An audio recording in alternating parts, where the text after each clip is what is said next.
Hello, and welcome back to the Laid Back Magic Way podcast. Today, I am talking to Marianne Sutherland, who you might know her from her new Instagram, The Resort Mom, or you might remember her from a previous episode that we recorded together where I kind of realized mid-conversation that she has stayed at every single Disney World resort with 2 kids, which is no small feat. So when Marianne just got back from a pretty resort-heavy trip, I wanted to chat with her again. She did 3 resorts in one trip, which she will tell you up front that she doesn't necessarily recommend, but we get into why that happened and how it was planned that way. But really, this episode is less about what resort is best, because that's not really a question either of us thinks has a real answer. But it's more about how she thinks through choosing one. And it comes down to 2 things, it seems like, and it's convenience and how a place just makes you feel. And it's helpful when you hear her break those down. And I think you'll start applying this to your own trips, whether it's your first one or you've been many times before. We also talk about the difference between like a Disney World Parks vacation and an actual vacation, and why the mental load is really the enemy of a good Disney World trip.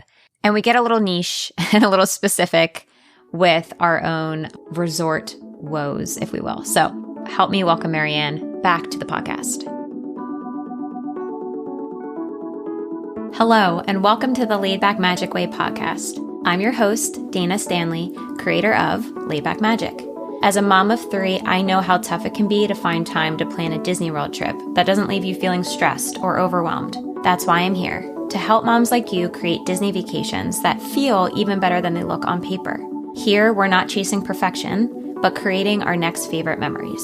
So whether you're brand new to Disney or looking to go deeper into the details, this podcast is your go-to for simple tips, mindset shifts, real-life trip recaps, and expert insights to make your trip magical and manageable. New episodes drop every Monday, so be sure to subscribe so you never miss a moment.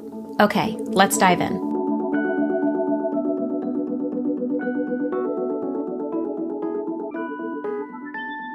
Hi, Marianne. Welcome back to the Laid Back Magic Way podcast. You've been on before, and I selfishly wanted to chat with you today because you just got back from Disney and you did a very resort-heavy trip, which is fitting for you because the last time you were on the podcast was because you have stayed at every Disney World resort, which I think I realized in the interview. I hadn't realized that you had stayed in all of them. So I'm excited to chat with you about your trip, but also your new Instagram account at The Resort Mom. I wanted to ask you what made you, because you've been on Instagram, obviously that's how we found each other, but this new account, what made you go a little bit separately and dedicate just a resort-focused account? Yeah, I think there were really 2 answers to that. One of them is more logistics heavy and not very sexy. The other is fun and passion, right? We've been going to Disney World. I actually was thinking about this. We took our first family trip as a family of 4 in November of 2021. So we've been going together as a family for almost 5 years now. And we have always loved the parks, but truthfully, I feel like we love the resorts more. And always have. It's just been a very different experience. So I think that there's a perception that I feel this way about the resorts because I'm an annual pass holder and I don't feel like I have to get my money's worth out of a ticket. But truthfully, we were doing this from the very beginning when we were just ticket holders because we weren't APs for probably our first 3 to 4 trips. We always looked at our first vacations to Disney as, let's make this a vacation and not just tackling all of the parks. So our first trip, we actually went for 7 nights and only did 3 park days and spent a lot of time at the resorts, a lot of time hanging out as a family. Is that kind of how your family is when you go to other places too? Yeah, we're always go. And I did grow up going to Walt Disney World, but I wouldn't say I was like proficient by any means. I want vacation to be a vacation. Like you want to relax. Yeah, 100%. I think that I don't speak on behalf of the Walt Disney World Company. But when you Google it, it's called the Walt Disney World Resort. And I think we just think about it and it's become this thing where the parks are the destination and the parks are the things to do. But I'm very passionate about truly making it a comprehensive vacation for everyone. And that way everyone truly enjoys it more. And it's not just, let's go knock out all 4 parks and then go home. And so I started the Resort Mom because I really do have a passion for people enjoying resorts, whether that's Disney resorts, whether that's offsite resorts, whether that's you're going out to California and you want to explore a resort. I'm not going out to California right now, but I wanted to be able to open it for as our family evolves, that we're able to share just our experience staying different places and the value that it brings when you truly I think we have shifted our mindset a lot of the parks are our playground and the resort is our home base versus the parks are our home base and we're going to spend all of our time there and the resort is almost like the playground. We definitely have flipped that. And I'm still surprised. I would say that people don't say it as much anymore, but that's probably just because of the world that we're in of, oh, it's just a place to sleep. And I'm like, people don't really say that. And then today I saw, I guess it was a reel, and it had the funny audio of, oh, this is nice. And the caption was just saying that it was a deluxe resort, but they usually stay value and they felt the upgrade. This isn't a discussion about value versus deluxe, but a lot of the comments were like, no, I'd rather take my money, stay offsite or stay value and spend that money somewhere else. And then quote, because I'm only going to sleep there. And I feel like you guys are the opposite of that.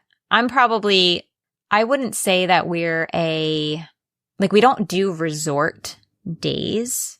We don't do proper rest days. We probably should. I think it's just because maybe we take shorter-ish trips and then I feel like we're not going to actually get to do what we want to do if I do that. But you take short and long trips? Yeah, short and long.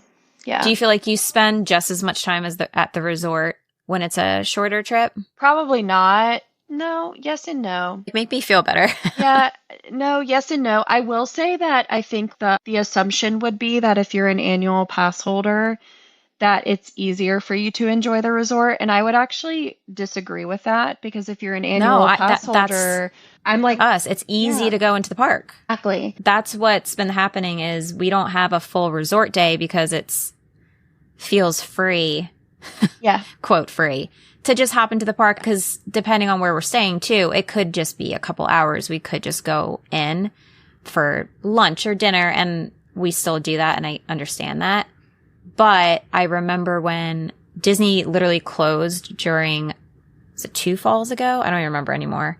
But it was an October trip and they closed the parks and Disney Springs for a hurricane. And I had to stay at the resort. We could not go anywhere. It was almost like a lockdown.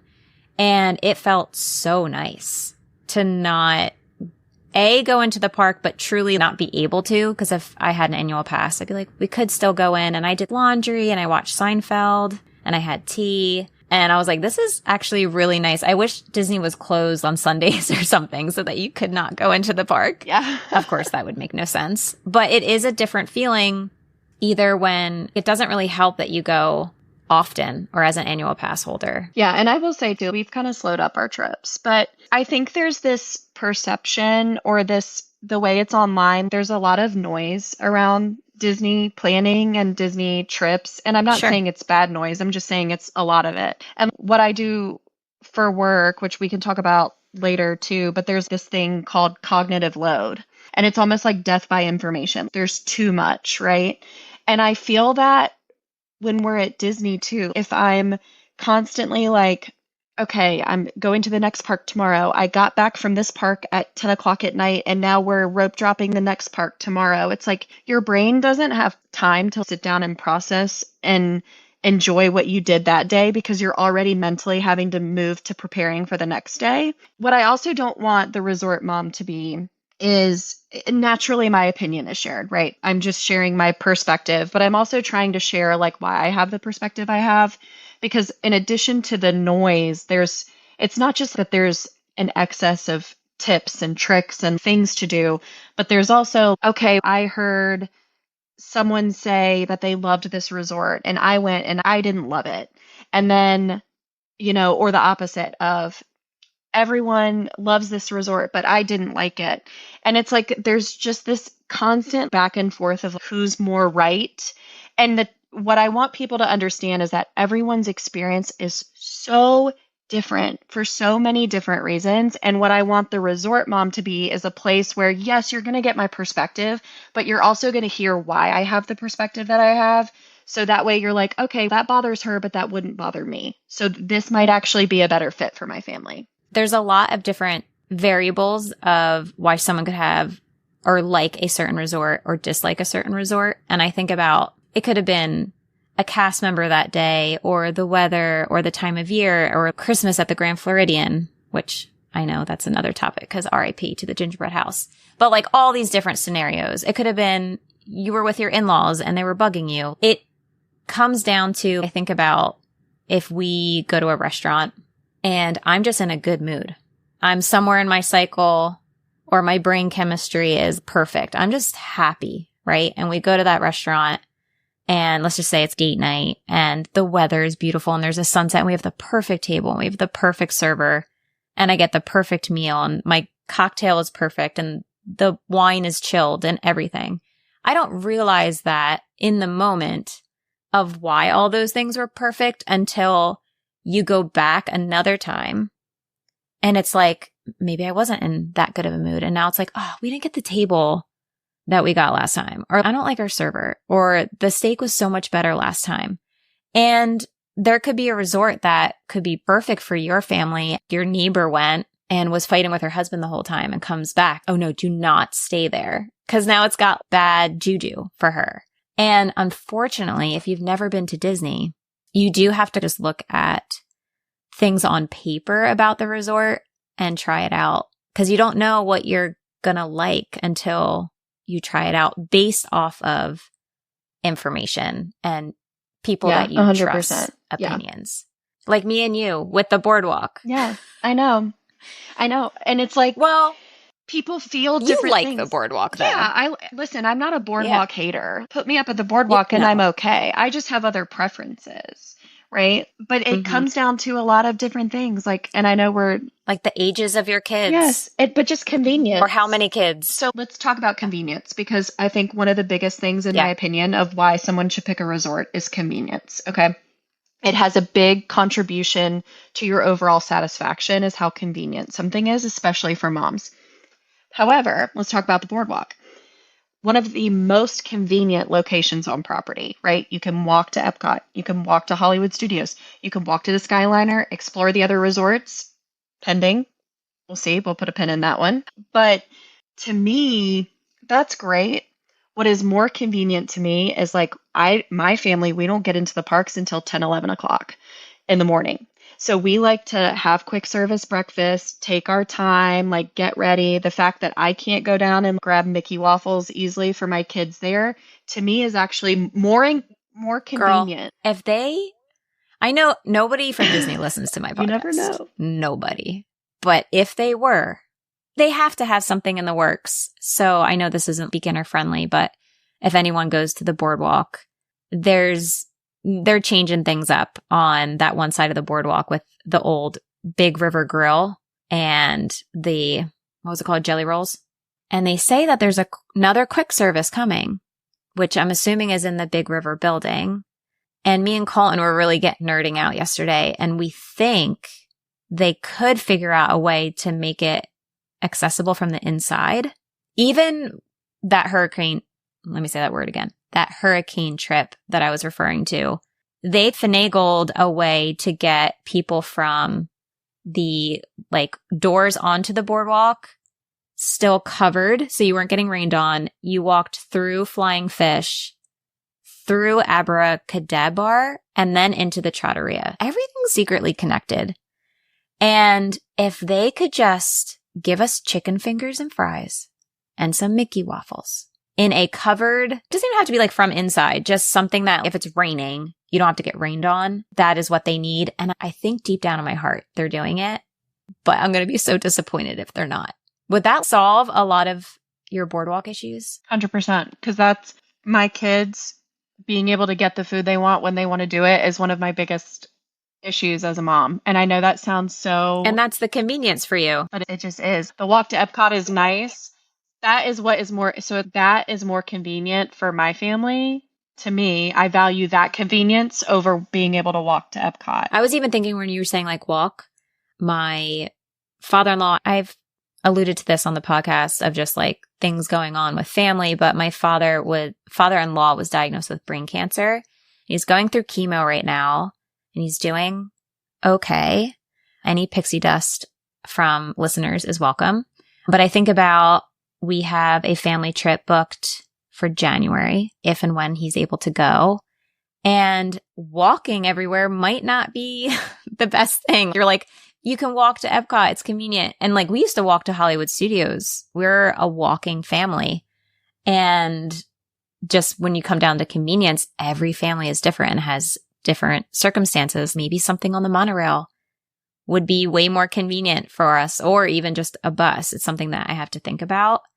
But I know you were talking more about, before we go into, because you said something before the call where we like, you can nerd out a little bit. But I wanted to talk really quick about the trip that you just got back from, selfishly. Walk me through where you stayed, and then if there was any logic behind it. I know there was logic, obviously, but was it just like the stars aligned for certain dates and you kept tacking on things? Because you stayed at 3 resorts. Right? Yeah, 3.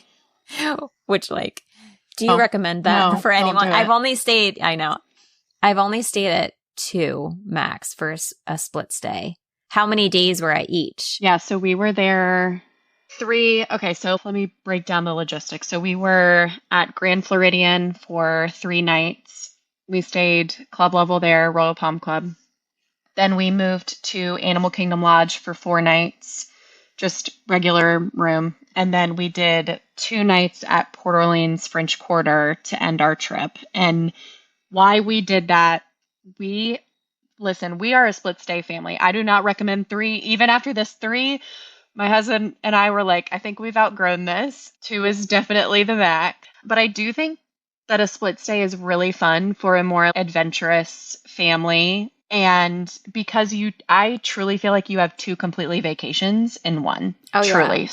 Or if you do, like one time I think 4 nights is the night, like the number that I came up with of, I feel like I can start to really relax in the bed and I'm not thinking about moving or going home. Even if it was a short trip, I can't do 3 nights. I have to do 4. So if you could do 4 nights in one resort and 4 nights in another, that's literally 2 vacations. Yeah, I know, it's perfect. So we originally were booked for 7 nights, club level Grand Floridian. And we switched for 2 reasons. Number 1 was budget.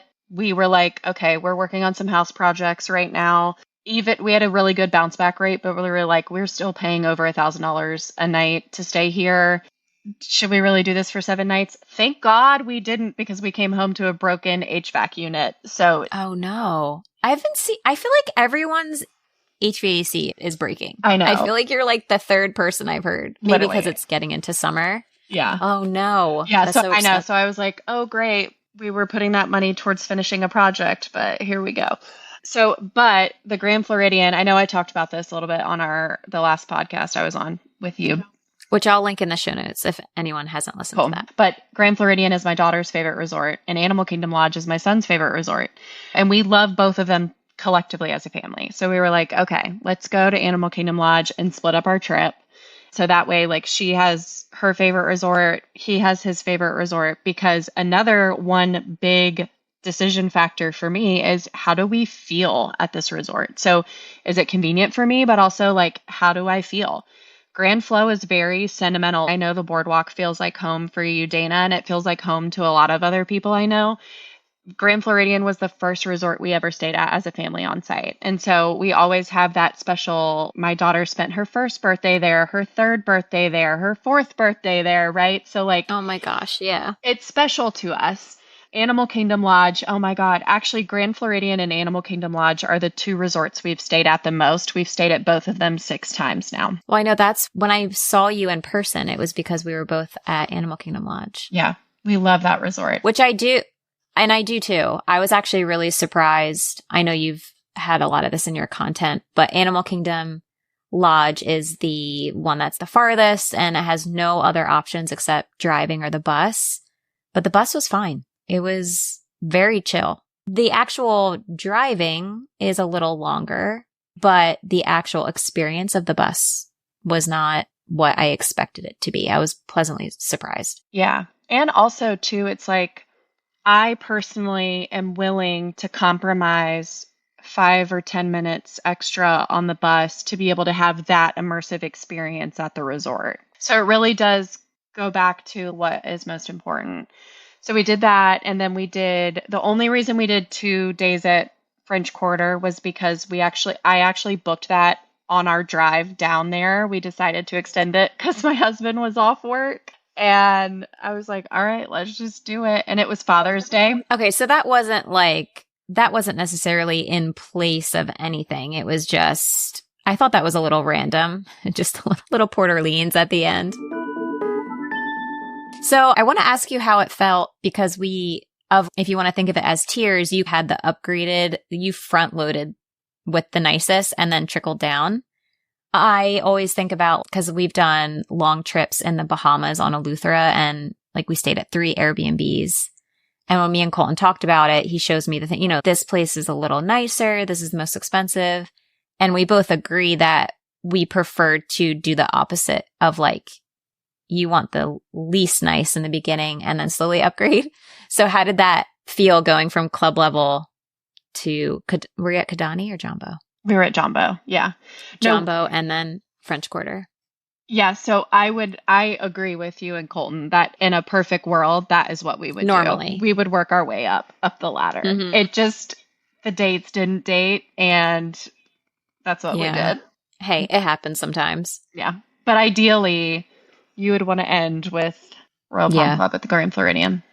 Did you plan your park days around where you were? Like, did you do Magic Kingdom? How did your park days go? Yeah, so we spent most of our time in Magic Kingdom. Actually, my daughter got sick our first day at Grand Floridian. So we were I was like a little bit room trapped with her. Like the barfies or like a fever? The barfies, oh, no. Yeah. Yeah, no fever. Do the barfies, no. Yeah, she threw up one time and then she just was like, I don't feel good. I'm tired. At first, we just thought she was tired. But then because she was like sleeping in the stroller, which she never does, neither of my kids nap anymore. And yeah, then she was just like, I don't feel good. I don't feel good. So I was a little bit trapped with her. Luckily, it went over very quick in a day. Next day, she was good. So we did Magic Kingdom pretty much exclusively when we were at Grand Flo. Then we did Animal Kingdom twice when we were at Animal Kingdom Lodge because I know it's far out there, but it is literally not even a 5-minute bus ride. Oh yeah, no, it's nice park. For Animal Kingdom, yeah. Yeah. And then we did Hollywood. I'm trying to think of when we did Epcot. We did Epcot. Isn't Hollywood Studios? I'd have to look at a map. Is Hollywood Studios still on that side of where Animal Kingdom is? I feel like it is. I feel like, right? Honestly, I don't know. So people say that about Animal Kingdom Lodge, that it's like away from everything. But to be completely honest, Magic Kingdom and the Magic Kingdom resorts, I feel like are away from the rest of stuff. But I'm also not, I run on vibes and not really like technical. So I get lost in my own house. Yeah, literally. I'm like, which is very small. So don't rely on me for any. I know. We could Google map it. I think the farthest that you can be from each other, I think, is like Animal Kingdom Lodge and Magic Kingdom. But you could view that as it's Magic Kingdom that's very far. From Animal Kingdom. Here's the thing. Right? If you are going down there and you're going to 4 parks, I don't know. This is a very nerdy tangent, but I guarantee you that if you add up collectively how much time you spent on each transportation for all 4 parks from your resort, and you compare that to someone staying at a different resort, I feel like it's probably gonna be similar. Yeah, probably. We should try it. You know how bad I just want to go down with a spreadsheet. Let's go. I know. Let's just tell our husbands we have to do something for work. We do. For research. And we'll time everything. That's me and Colton like to race the boat. if we're leaving Epcot or Hollywood Studios and we see a boat and we have to decide whether to walk, Colton will always vote walk. And then we end up racing it and we beat it. But that's me at Grand walked. Floridian. I'm like, I don't know why. I'm like, why are we proud of this though? We could have been sitting down because it's not by much. Yeah, we do it for absolutely no reason. I wanted to ask you, now that you have stayed at every Disney World resort with the kids, right? Yep. When you're thinking about a resort now, like if you just had let's just not take into equation of the dates have to line up or whatever. You just have, you're doing it for next year, for one of the kids' birthdays. What do you think about now going into it? Yeah. When you're picking a resort? So I think about a couple different things. I want it to be a trip for me and Blake, and I want it to be a trip for the kids. So I try to take both approaches of truthfully, as a mom, I am very happy when my kids are happy. And that doesn't mean that I can't be happy without my kids. You know how it is. If your kids are happy and having a good time, then more than likely I'm happy and having a good time. Yes, I know what you're saying. And it's like the feeling when you get someone like the perfect gift. Like you really thought it out. You know them so well. And I think that's why I like planning for Disney so much, is giving it's like finding something that you know they're going to like, a ride, a character, a snack, whatever it may be, or even the resort, and knowing that they're going to love it. It's like, it makes you feel good, makes you happy that they're happy and you know that they're going to love it. Yeah, exactly. Exactly that. And thankfully, because this isn't the normal person, but because we've stayed at all of them, I know what they're going to like and not. So I'm able to make a little bit more of an informed decision. But I would say if you're at the place where you can't, which most people are likely, this is very nerdy, but for my big girl job, I lead a UX design team, which is user experience. And our job is to design experiences that users will have within a platform or an application. And our job isn't to make it look pretty. Our job isn't to make it usable. Our job is to design the best comprehensive experience around an application. And so one of the things that we do, I lead the research and strategy. And one of the first things that we do is we do a thing called empathy mapping. And I promise that I am going to land this plane. Just stay with me a little bit. But their empathy mapping, what you're trying to do is empathize with a user or empathize with a person, right? And how they're going to experience something. And you do that by understanding how they're going to think, how they're going to feel, what they're going to do, and what they're going to say. And so when I know this is very nerdy, but when I think about like when I'm picking a trip or picking a resort for a particular trip, I'm thinking about, what are my kids going to feel? What are they going to think? What are they going to say? And what are they going to do? What are we going to do as a family when we get there? If we know that we want to avoid being, I don't know, we're not going to spend a lot of time in Epcot for whatever reason, or we think that it's Festival of the Holidays and we want to spend most of our time there, or we want to do a certain experience at Magic Kingdom, or we want to spend most of our time at Animal Kingdom. I'm thinking about the things that we're going to do for that trip and what our goals are. But I'm also thinking, okay, but how am I going to feel during that trip? How do I want to feel? What do I want my kids to walk away from? And I think about like the stories that I tell about our past trips and the things that I remember most as a mom. Those are the feelings that I'm chasing. And so I pick my resort based on ultimately what I want our family to walk away from feeling and the memories that we're going to have from that trip. That doesn't mean that if you pick the wrong resort, you're going to have crappy memories. I'm not saying that by any means. Disney can't guarantee a super magical experience every time for a lot of different factors, but I'm like, where are you in your cycle? Yeah, 100%. And like, did my husband breathe the wrong way? Oh, no. Girl, I wanted to jump in when you were saying just the part about thinking about like Epcot, if you're going to be spending no time there or a lot of time there. That's essentially what I call sketching, and why I think everyone listening, doesn't matter if you've been there before or not, but especially if you haven't been there, don't just pick the resort and be like, oh, the resort costs this much. This is where I want to stay. Whether it be because Grand Floridian is nice or because your friend stayed at Pop. think about what you look into the parks first of, assuming this is like your family vacation and you are doing a park heavy vacation. Think about what your kids enjoy. Are you going to Hollywood Studios at all?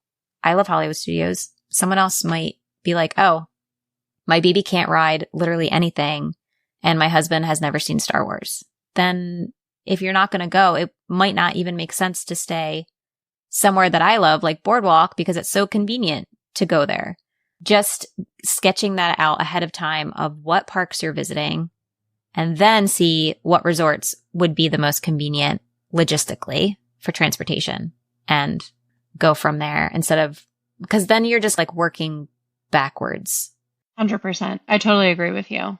But I also will say that sometimes, depending on the situation, that there are certain circumstances where feelings would override that, right? Because I'm a huge believer in convenience. You were to come to me and you were like, my son is the biggest diehard Lightning McQueen fan. He is just obsessed, and it would make his whole entire world to stay at a family suite of art animation. Do it. Do it. If certain circumstances like that, I'm like, we can get technical all day long, but if you have... What if that room would make your eye twitch, though? I know that would make your eye twitch. It would.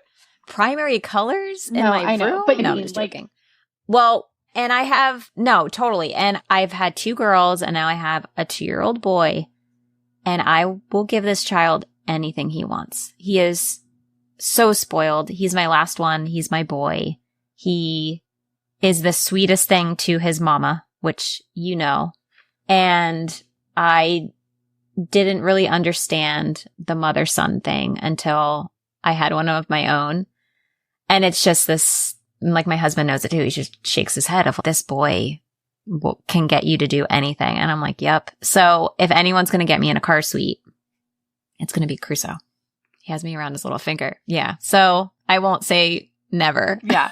No, for sure. But that's what, there's 2 things, in my opinion, there's only 2 things driving your resort decision. Convenience based on what you've sketched out, what you want your trip to be, or purely emotion, like, I want this feeling when I'm there, or I want to be able to give this specific experience to my child or myself. Like me picking Club Level, I'm like, this is for mom, 100%, right? Yeah, how you love that Club Level at Grand Floridian. I think we talked about that on the first episode. Yeah. What's your favorite Club Level? Yeah, that's our favorite lounge. We've stayed 3 times. That's your favorite? There. That's our favorite one. By far. It feels like the other, in my opinion, I don't mean to go on like I know we talked a lot about Club Level last time, but in my opinion, a lot of the other lounges, I felt, okay, this is very convenient and this feels nice. When I'm at Grand Floridian, I feel like I'm a queen. And sometimes I want to feel like a queen. I want to feel like a queen. Colton, are you listening? Heck yeah, I want to go, Colton, let Dana put on a fluffy robe and slippers and be able to grab a Diet Coke out of the fridge whenever she wants. I forgot about the robe and the slippers. That sounds amazing. It's kind of elite. I need a vacation so bad.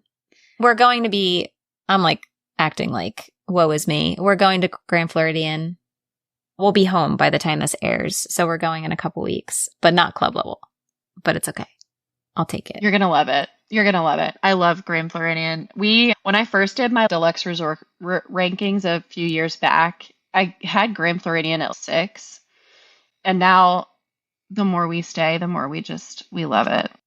I'm excited. I don't know if I told you this, but I used to film weddings. I don't know if you know that. 10 years I had a video business and I filmed a wedding in Disney World, which is like, I can't believe that happened once in a lifetime. And it was once in a lifetime. And it was at the Grand Floridian Pavilion. Obviously the bride and groom stayed at I forget the name of the suite. Is it like it's not the presidential suite, but like the suite. It was massive. I wish I wasn't so like stressed and busy to remember taking it all in because it was such an incredible room. But when you're filming a wedding, like you're all over the place between taking pictures and then getting ready. And she had the Cinderella, the horses, and you're going to the pavilion and the reception, blah, blah, blah. So I feel like I stayed there. And then just from visiting for dinner and things, but I've never slept there. So I'm very excited. Story calls it the resort with the big chandelier. They're like, where are we going? And I'm like, the one with the big chandelier. And they're like, oh. Sometimes they'll say the elevator because it's got that exposed elevator, but I'm very excited. And the pool looks very fun. The splash pad looks very fun. So we're excited, and I will report back my feelings. I know I'll miss Boardwalk, but how much? How much will I miss Boardwalk? I wanted to ask you, if someone is staying at a Disney resort for the first time, especially if they know that they're going to be spending some time at the resort, what's the most important thing they should understand going into it?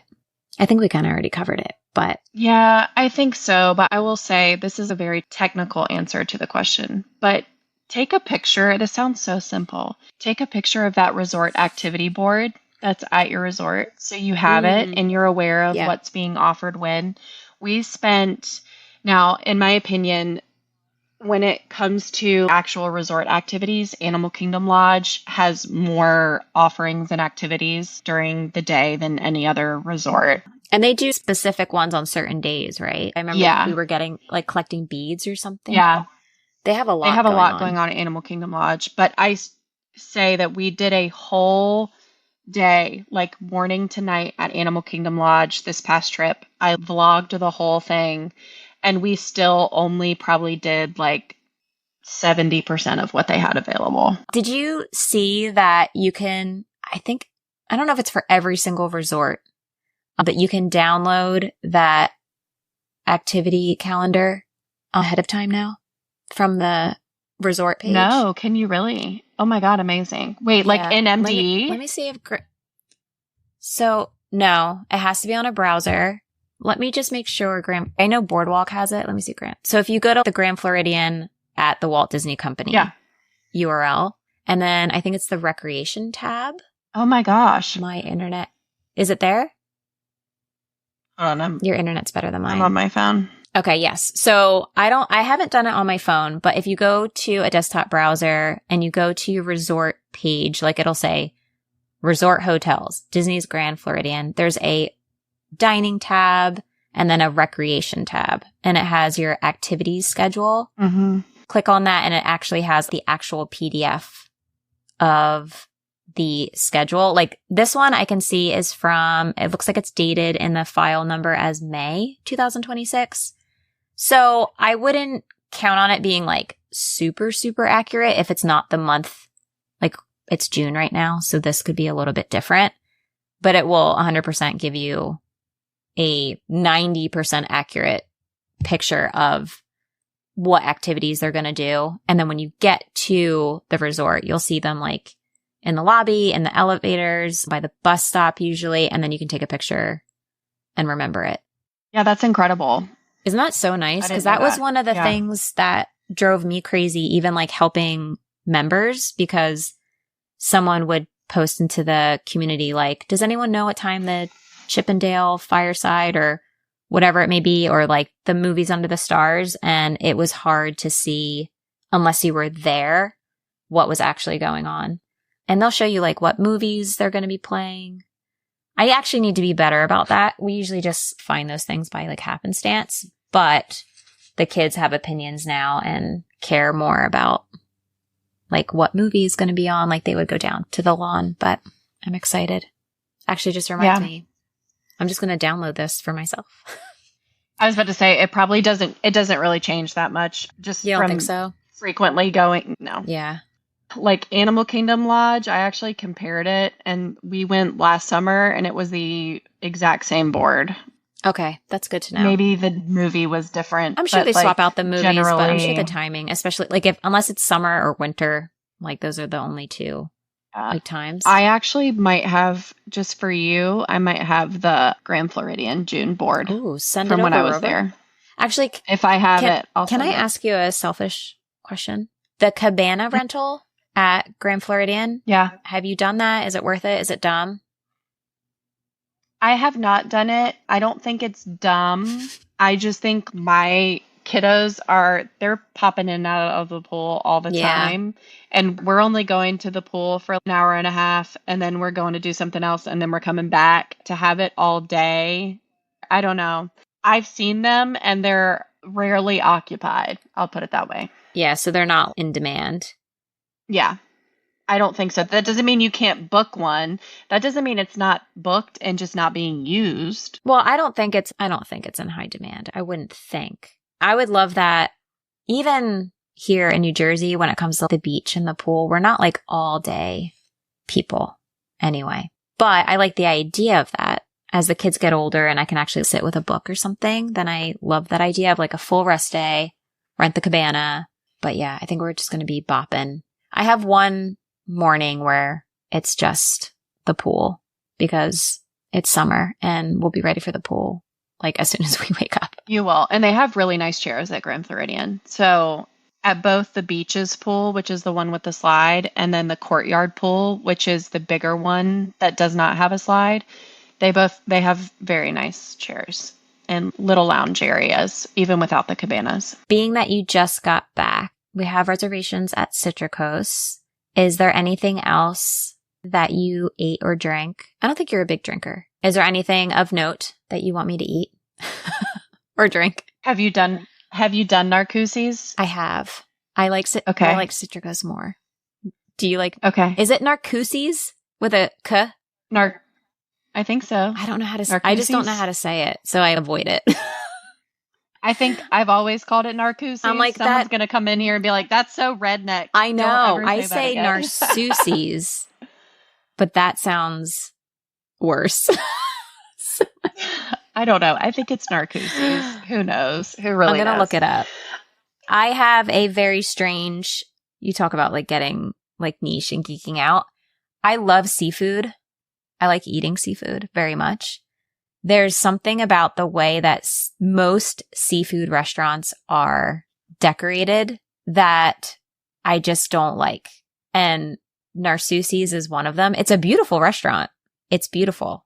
There's just something, it has that seafood restaurant vibe. Like Flying Fish has it. Narcoossee's has it. It's not as bad as like Flying Fish because it has tons of windows. And the food was incredible. Service was incredible. But between Citricos and Narcoossee's, I like the vibe of Citricos more. I get that. Did you go to the new lobby lounge? I guess if you're not drinking, you wouldn't go there. Was it crowded in the lobby with the new? No. So I was actually staying club level there when they were constructing it. And that was a nightmare because it's open air. But no, I don't think anything. I was really worried about that. And I think we actually talked about that. That's so funny. We talked about that last time on the podcast about how worried I was. It does have more people in the lobby, but they're very good at cleaning up behind. You're not going to see random drinks on a table. They're very good about, and just in my experience, they've been really good about picking everything up. Because you don't have to sit at the bar, right? You can people are bopping around getting orders and stuff. Which is nice. I'm going to be there probably one of the days around like 2 to 4 o'clock, which is nap time. You should. By myself. You should. I've heard they've had really good, and I've heard they've had really good cocktails. My friend Melissa really likes it. Okay. So. All right. I will report back. No, we're excited. And like I said, we just really need a vacation. So I'm actually going to try to not be posting as much as I normally do. That's like the one thing I really like about the podcast is I can just absorb things into my brain, let it percolate, and then talk about it instead of feeling like I have to document it for a reel or vlogging. I don't know how people vlog. I know you mentioned that you did that. Whew. Listen, that's why I can't commit to YouTube because when the feeling strikes, then you can do it. Only if it feels right. And it rarely does. So something else, just side note. Yeah. I know that your girls probably aren't like bippity boppity girls. Correct me if I'm wrong, but like they're not, right? They're not. It's a shame because Sailor, my almost 6-year-old, I think would be if it wasn't for the fear of being judged by her older sister. I get that. Like, I did want to throw it out there. Yeah. I did want to throw it out there. I don't know like how fun it would be or if they would think this is cool, but they do hair braiding at the Grand Floridian spa. Okay. And I get to pick like little beads? Yeah. Don't grown women do this? Can I do this? Yeah, you can do it. Why not? You can go get your hair braided. I'm gonna get a drink in the lobby and then go get my hair braided. And then go get your hair braided. It's at the spa. they do it? Mm-hmm. Yeah, and you even have access to the spa lounge if you do the hair braiding. I don't know. It might be like a fun little thing for the girls to do if you're like, Yeah. It might not be, but No, I'm trying to think. I think Sailor would like that. I'm taking her to tea. Did you do the tea? How was it? I did. Only I did. I took Only risks. tell me that you liked it. No, I liked it. Listen, did I get my money's worth out of that tea? Well, Absolutely not. No, she wouldn't eat worth barely is- anything. But I didn't do it for Worth that is an abstract relative. concept with Disney. Yes. Yeah, I'm just bringing Yes. Sailor, which I think that's worth it to me. Just having the one-on-one time, and she can be as girly as she wants. I told her we're wearing dresses because she kind of gets embarrassed because of her big sister. And I'm like, I'm wearing a dress, so you have to wear a dress with me. But I'm excited about that. But I was thinking that would be cute to kind of pair with the spa. So I have to ask her how she feels. Thank you. Yeah, you'll have fun. We enjoyed it. We had fun. Thank you so much for coming on. I'm going to link all of the things for listeners, including our past episode, your new Instagram, which is all resort focused, has tons of information there, and her YouTube that she may or may not be keeping up with. It's just have zero expectations, okay? If you get something. Sign me up. I'm subscribing. Thank you so much for joining me on this episode of the Laid Back Magic Way podcast. If you enjoyed today's episode and it was helpful for you, it would mean the world to me if you'd write a quick review. Your reviews help more moms like you find the show, and I read every single one of them. Seriously, thank you in advance. You can find me on Instagram at Somewhere Worthwhile, and I'd love to hear from you there. DM me if you have any questions about this episode or what you'd like to see in future ones. Until then, keep planning for your next favorite memory, and I'll see you next time.